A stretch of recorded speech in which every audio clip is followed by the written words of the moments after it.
shit. Ay, may kwento pala ako dyan. Ano yan? Si Paul McCartney kasi, Ano yan? nag-guest sa isang talk show. Oo. Di ba nag-ano sila ni Michael Jackson? Nabalik lang tayo kay Michael, ha? Every night we walk right Yeah. out. Si The Girl Is Mine. Say, Oh, say, tsaka The Girl Is Mine. Nag-ano sa nag-call sila. Mm. Call.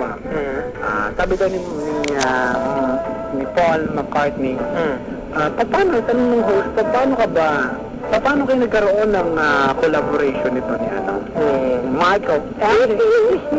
Sabi niya, one night, my phone rang, and there is a voice there, a small voice saying, "Hi, Paul."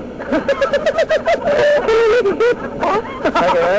Natatawa ako kasi hindi pa talaga ng boses ni Michael kahit sa telephone.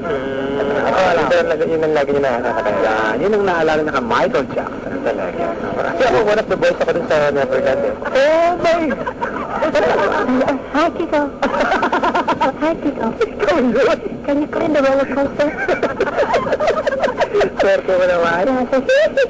Sabi ko talaga, No problem, Michael. No, Michael. I love it.